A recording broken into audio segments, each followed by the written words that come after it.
جو راجع ہے رسول صلی اللہ علیہ وسلم کے اسم کی طرف۔ ابو ہریرہ رضی اللہ عنہ سے روایت کیا گیا ہے کہ رسول اللہ صلی اللہ علیہ وآلہ وسلم نے فرمایا، کیا فرمایا؟ حجبت النار بالشہوات۔ فعل ماضی مجہول اور فعل ماضی مبنی ہوتا ہے، تا اس میں حرف ہے اور یہ تا التانیث کہلاتا ہے۔ ہاں جیم با مادہ ہے، حجب یحجب باب نون سے آتا ہے اور یہ فعل وزن ہے اور یہ فعل ماضی مجہول کا صیغہ ہے فعل۔ جب فعل ماضی مجہول آ جاتا ہے تو اس کے بعد مرفوع اسم کو نائب الفاعل کہا جاتا ہے۔ جو طالب علم اس کو فاعل کہے گا اس کا جواب پیپر میں غلط کر دیا جائے گا، اور کوئی بھی گرامر کا استاد آپ کے اس جواب پر بڑا سارا کراس لگا دے گا کہ یہ فاعل نہیں ہے، نائب الفاعل ہے۔ حجبت النار بالشہوات متعلق بالفعل، شہوات شہوتن کی جمع اور یہ جمع مؤنث سالم ہے۔ حجبت، حجب یحجب کا مطلب ہوتا ہے بیسیکلی ڈھانپ دینا، کور کر دینا، یا بعض دفعہ یہ دو چیزوں کے درمیان میں کچھ حائل ہو جانا، اس کو بھی حاجبہ کہتے ہیں۔ تو مؤنث کیوں آیا کہ النار مؤنث ہے۔ حجبت النار، آگ کو ڈھانپ دیا گیا ہے، کس چیز سے؟ شہوات سے۔ یوں سمجھ لیں کہ انسانوں اور آگ، ان دونوں کے درمیان میں شہوات ہیں۔ شہوات کیا ہوتی ہیں؟ شہوت ان کی جمع خواہشات۔ کون سی خواہشات؟ نفس کی خواہشات، وہ خواہشات جو اللہ تعالیٰ کے احکام اور اللہ سبحانہ و تعالیٰ کی طرف سے جو ہمیں شریعت عطا کی گئی اس کے خلاف جو جاتی ہیں خواہشات، ان خواہشات سے آگ کو کور کر دیا گیا ہے۔ یوں سمجھ لیجئے کہ انسانوں اور آگ کے درمیان میں وہ شہوات ہیں۔ اب جو انسان اس اوٹ کو جو قائم کی گئی ہے، جو پردہ ڈالا گیا ہے آگ اور انسانوں کے درمیان میں، جس کے ذریعے آگ کو ڈھانپ دیا گیا ہے، جو انسان بھی اس پردے کو ٹچ کرے گا تو اس کا مطلب وہ پردہ پھاڑ کے آگ میں جا گرے گا۔ یہ اس حدیث کا مقصد و مطلب ہے۔ حجبت النار بالشہوات، یہ صرف ہمیں معلومات نہیں دی گئی ہیں کہ آگ ایسی ہے کہ اس کے اوپر شہوات کا ایک کور موجود ہے۔ یہ بیسیکلی ہمیں یہ خبر دی گئی ہے بڑے پیارے انداز میں کہ یہ بات ہم سمجھ لیں کہ آگ میں جو داخلے کے جو وجوہات ہیں وہ ہیں شہوات کے پیچھے چلنا، شہوات نفس کی خواہشات کے پیچھے چلنا، اور جو ان کے پیچھے چلے گا وہ آگ میں جا پڑے گا۔ تو انسانوں اور آگ کے درمیان میں جو پردہ حائل کیا گیا ہے وہ شہوات کا ہے۔ شہوتن ہر وہ چیز جو اللہ سبحانہ و تعالیٰ کے حکم کے خلاف انسان کو لے کر جائے، اور وہ نفس کی خواہش ہوتی ہے۔ اور اللہ تعالیٰ نے ہماری جو آزمائش ہمارے لیے رکھی ہے وہ یہی ہے کہ اللہ سبحانہ و تعالیٰ نے نفس کی جو اصل کشش ہے وہ بیسیکلی جو اللہ کے احکامات کے خلاف ہے اس طرف لے کر جاتی ہے، اور یہی ہماری جنگ ہے۔ یہ جنگ چلتی رہے گی، یہ جنگ ہوتی رہے گی، یہ جنگ موت تک چلے گی۔ اللہ سبحانہ و تعالیٰ مجھے، آپ کو، ہم سب کو اس جنگ میں کامیاب ہونے کی توفیق عطا فرمائے، اپنی مہربانی سے، اپنی رحمت سے، اپنی کرم نوازی سے، اپنی طرف سے توفیق عطا فرما کے۔ پھر رسول اللہ صلی اللہ علیہ وسلم نے فرمایا حجبت الجنت، الجنت نائب الفاعل، سیم جملہ ہے، سیم بات ہے، سیم اعراب ہے۔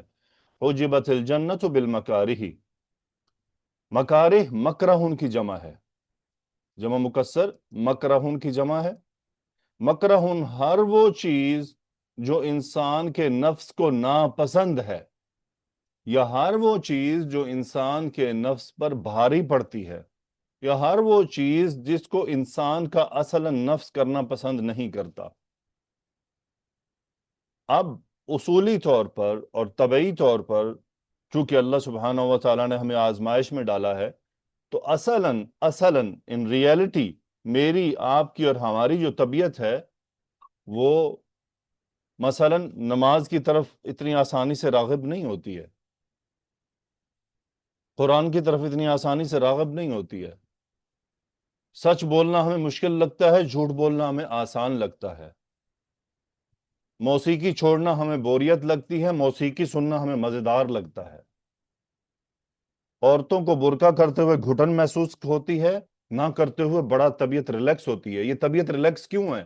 کیونکہ نفس شہوت پسند ہے، نفس بغاوت پسند ہے، اس پر وہ ریلیکس رہتا ہے، یعنی نفس کو اللہ کے احکامات کے خلاف جو چیزیں جا رہی ہیں وہ اس میں سمجھتا ہے کہ یہ میرا مزہ ہے، اصل میں نتائج بہت برے ہیں۔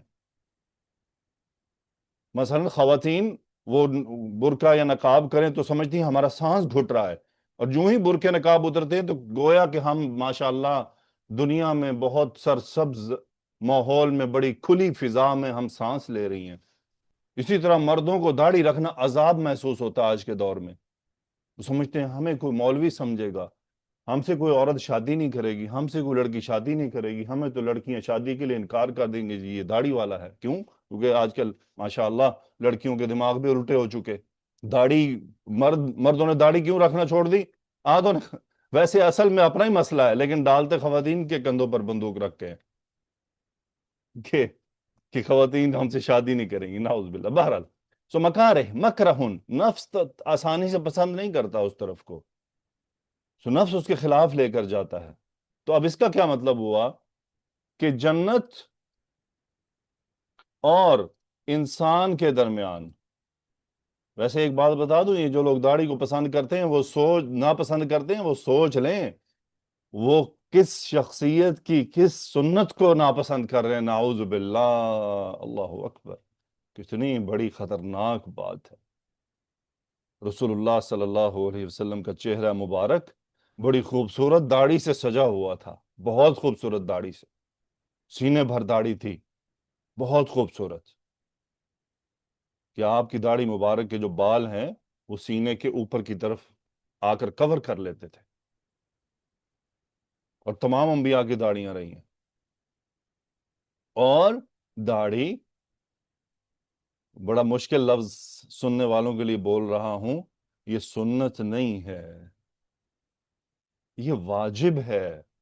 داڑھی کا ایک بال کاٹنا بھی گناہ ہے، بہت بھاری پڑتی ہے یہ بات مردوں پر اور ان عورتوں پر جن کے لڑکے ہیں یا جن کے شوہر بغیر داڑھی کے ہیں، ان کو یہ حدیث ہے سمجھ نہیں آتی ہے۔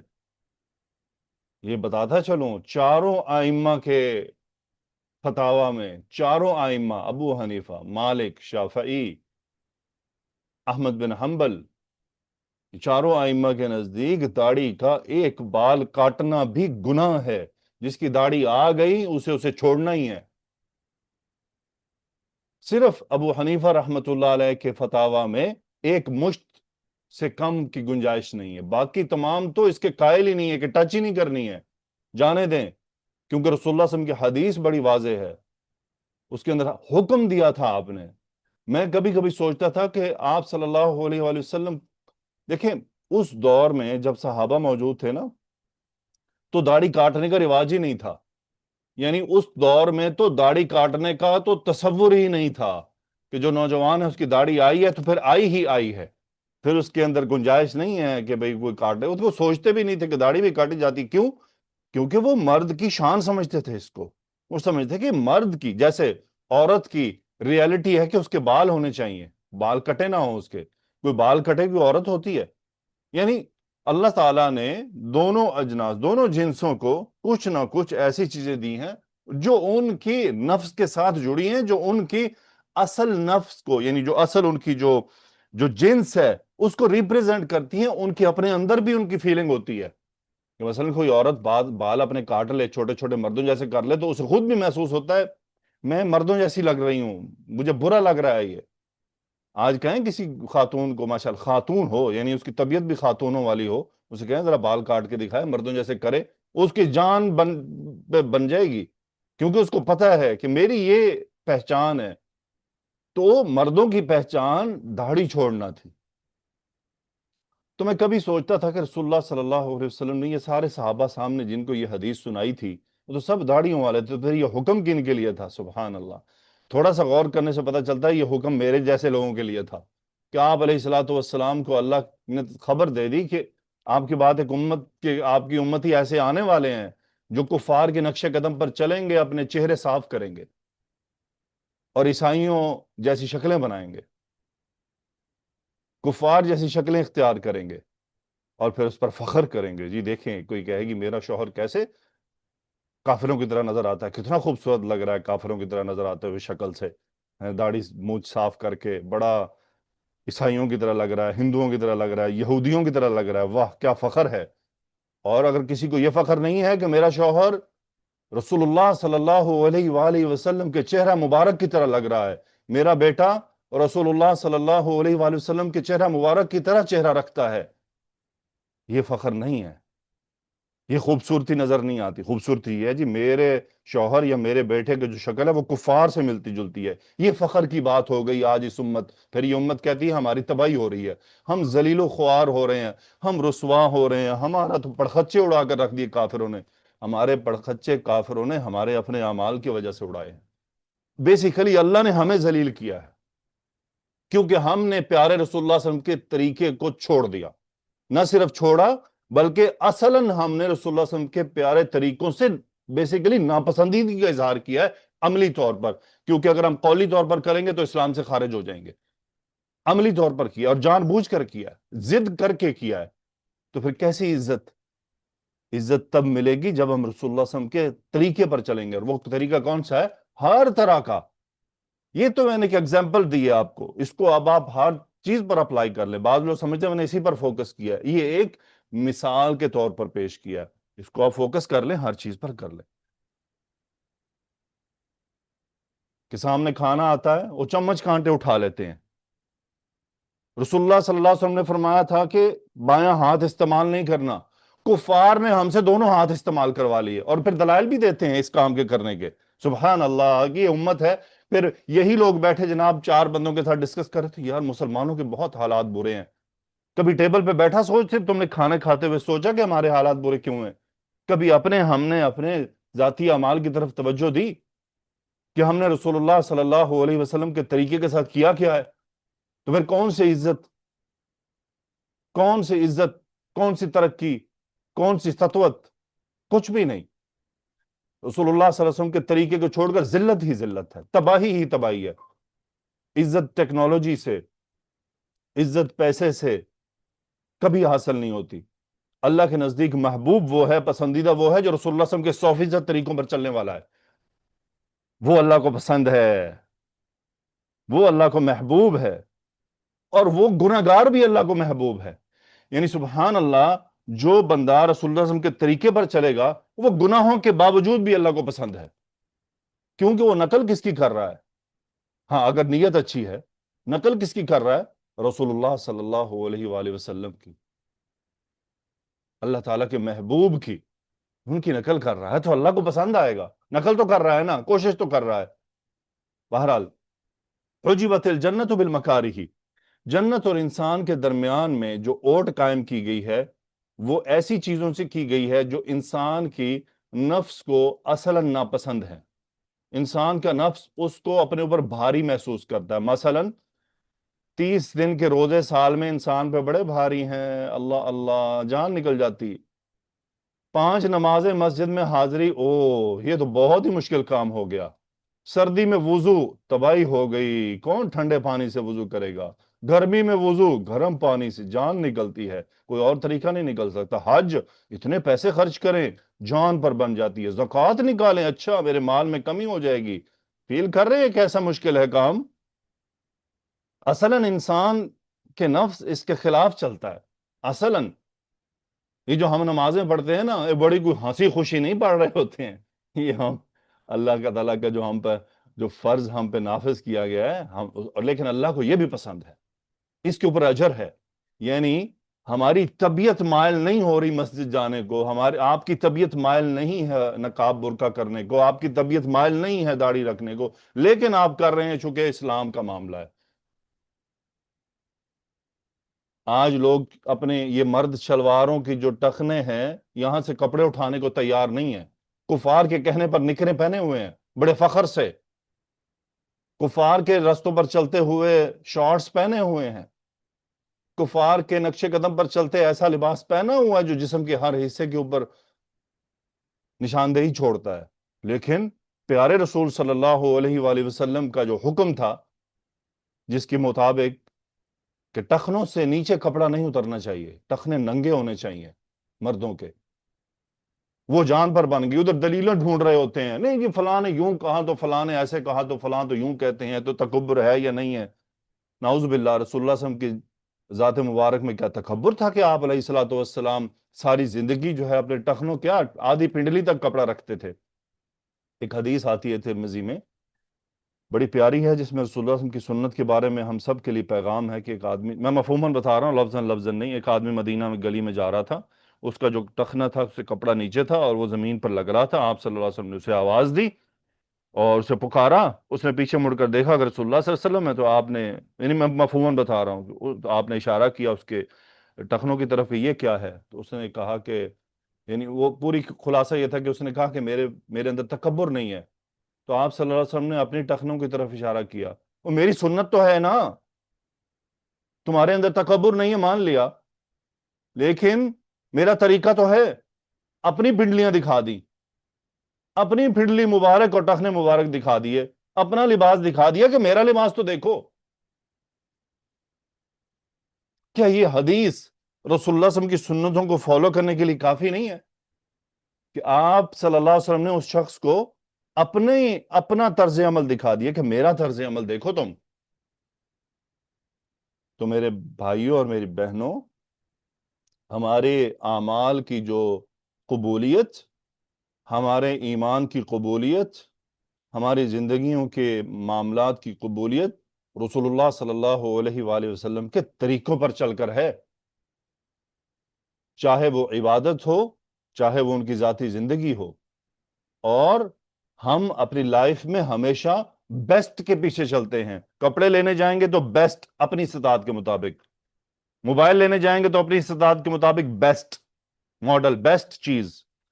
اسی طرح ہم زندگی میں کسی کو اپنا رول ماڈل بنائیں گے تو بیسٹ، ہمارا بیسٹ کیا ہوتا ہے دنیا میں کامیاب آدمی، نعوذ باللہ، ہمارا بیسٹ یہ ہے کہ جو دنیا میں سکسیسفل ہے وہ ہمارا رول ماڈل ہے۔ اور اللہ تعالیٰ نے رول ماڈل کس کو قرار دیا قرآن مجید میں؟ اسوۃ حسنہ کس کا ہے؟ رسول اللہ صلی اللہ علیہ وسلم کا۔ تو رسول اللہ صلی اللہ علیہ وسلم کو اللہ تعالیٰ نے ہمارا رول ماڈل قرار دیا ہے، چاہے وہ دنیا ہے یا آخرت ہے۔ بہرحال جو رسول اللہ صلی اللہ علیہ وسلم کو اپنا رول ماڈل بنائے گا، صرف زبانی طور پہ نہیں، زبانی طور پہ تو کسی سے بھی پوچھ لیں، یہ گانے گانوں والوں سے پوچھ لیں اسٹیج پہ آپ کا رول ماڈل کہیں گے کہ رسول اللہ صلی اللہ علیہ وسلم ہمارے رول ماڈل ہیں، اور کام کیا کر رہا ہے؟ کسی خاتون سے پوچھ لیں جو ایکٹریسز ہیں مسلمان، ان سے پوچھیں آپ کا رول ماڈل ہے، رول ماڈل میرے پیارے رسول اللہ صلی اللہ علیہ وسلم ہے، لیکن عملی زندگی ٹوٹل خلاف۔ ایسے رول ماڈل یہ ہوتا ہے، مطلب یہ ہے، یہ تو دھوکہ ہے، فراڈ ہے، خود کو بھی دے رہے ہیں دوسروں کو بھی دے رہے ہیں، لیکن اصل میں خود کو دے رہے ہیں، دوسروں کو کیا دینا ہے؟ اصل یہ دھوکہ خود کا ہے۔ زبانی کلامی کچھ نہیں ہے، یہاں پہ ثابت کرنا پڑے گا اللہ کے سامنے عمل سے، زبانی نعروں سے کچھ نہیں ہوتا۔ زبانی نعرہ تو کوئی کافر بھی لگا دے، وہ ایک ہے نا جس نے رسول اللہ صلی اللہ علیہ وسلم کے شان میں اشعار لکھے تھے، بظاہر تو اس کے لیے بھی ہندو ہے، کوئی رول ماڈل رسول اللہ صلی اللہ علیہ وسلم ہے، لیکن عمل تو نہیں کیا اس نے۔ تو یہ خالی زبانی کلامی معاملات نہیں بنتے ہیں، یہ تو اللہ تعالیٰ کو اعمال سے ثابت کرنا پڑتا ہے، کوشش ہے۔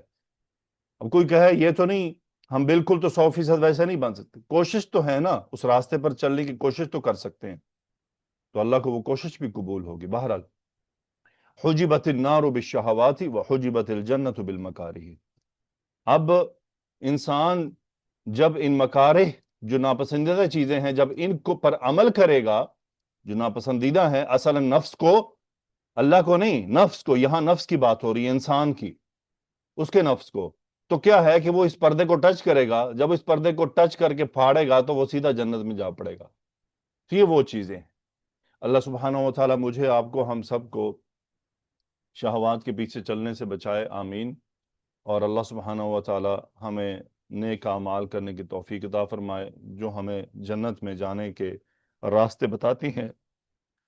اور اللہ سبحانہ و تعالیٰ سے ہم دعا کرتے ہیں کہ اللہ تعالیٰ ہمیں ان اعمال کی توفیق عطا فرما جو ہمیں اس کی رحمت کے حصول کا راستہ بتائیں، اور جو ہمیں جنت کے قریب کر دیں. اللہ تعالیٰ ہمیں ان اعمال سے بچائے جو اللہ تعالیٰ کی ناراضگی کا سبب بنے اور جہنم کی طرف لے جانے والے ہوں. اللہ تعالیٰ ہمیں ان اعمال سے دور رکھے. آمین. سبحانک اللہم بحمدک اشہد ان لا الہ الا انت استغفرک واتوب الیک. اللہم صلی وسلم علی نبینا محمد. آمین یا رب العالمین. السلام علیکم ورحمۃ اللہ وبرکاتہ.